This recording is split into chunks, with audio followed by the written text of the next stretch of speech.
Hi, everybody. It's Mark Rushton of markrushton.com. It is Monday, February 22nd, 2021. And just on quick break from the day job, so this won't be a very long video, but I have heard or watched part of the Spotify stream on after it occurred. Those things, like I didn't realize it was going to be a 1 hour and 53-minute thing. So I'm glad I didn't watch it live. And of course, at the end, it's like a Bieber concert that's all sort of produced and stuff. Not interested. There's an audience for that. It's not me. But Daniel Ek's presentation right towards the beginning there was fantastic. Really good.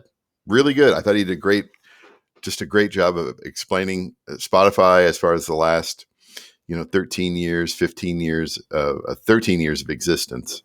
And what Spotify has done for the record industry, what Spotify has done for new artists, what they're doing as far as rolling out to additional countries around the world. 345 million users. That's fantastic. That's great. Let's get that up to 1 billion. That'd be great. And as I like to say, just don't subscribe to just one music streaming service. You should subscribe to multiple streaming services. Put more money out there. That's what I do. I subscribe to 4. I'm doing my part for the industry, right? And I rarely stream my music anywhere. Maybe just when it goes online, just to make sure it sounds okay. That's it. That's usually I'm building my own playlists of other stuff and listening to that kind of music I like to listen to on a leisurely basis. But all the other things that he talked about there, the main thing, one of the first things that they bring up is the importance of building playlists. And there's something like 4.5 billion playlists on Spotify. That's why it's hard to get a little, to build your own. You have to curate. You have to be very careful about all that sort of stuff. And then, of course, their promotion of Spotify for artists and submitting it to playlist curators, the Spotify curated playlists. That's one thing I've been doing here the last couple of years. I stopped doing it for a while, and I'm back into that rhythm now of releasing things 3 to 4 weeks in advance under all of my different names and pitching every single track that I can, because there are a lot of Spotify curated playlists out there. You should get to know them if you're an artist, to at least say, hey, this might sound good in this might sound good in that, all that. There's a home for everything. And I know it's coming. I know it'll be here by sundown. All the music journalists and their crabby, crusty complaints about this. They'll go on and on and on about, oh, he's a billionaire and blah blah. Artists can't afford to live on Spotify earnings and the per stream and yeah. Ned's just nattering nabobs of negativity, right? So listen. What are you going to do? Yeah, you going to listen to a music journalist as far as where you want to go forward with everything, as far as a music, what do you want to listen to? That's fine. That's fine if you want to get stuck on buying vinyl or just living in the Bandcamp world. But even Daniel Ek said it. You got to be everywhere.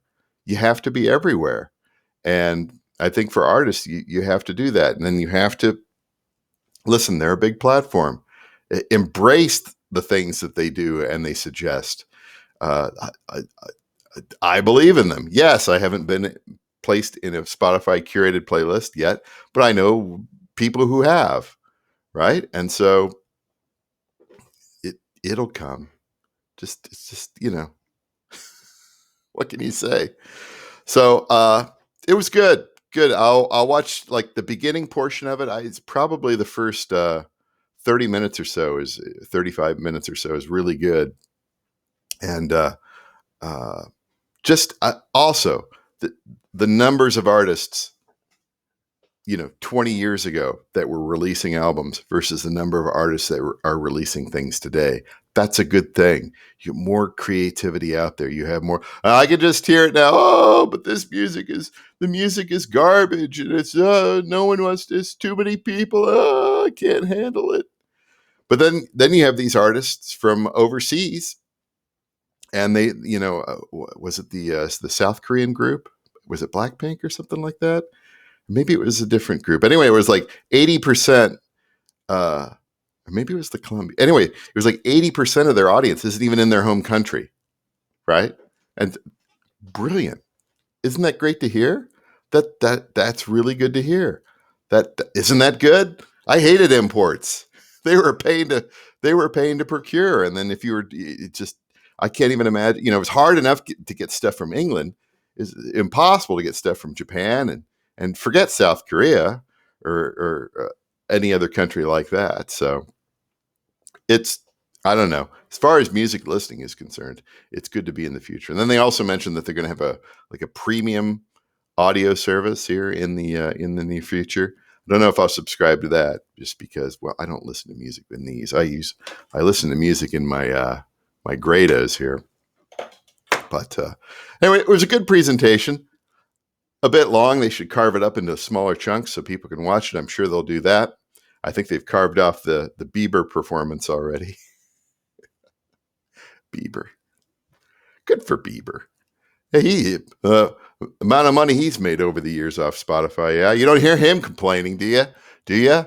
No, you don't. Do you hear Drake complaining? No, you don't. Do you hear the rappers? No, you don't hear the rappers complaining. The only people that are complaining are,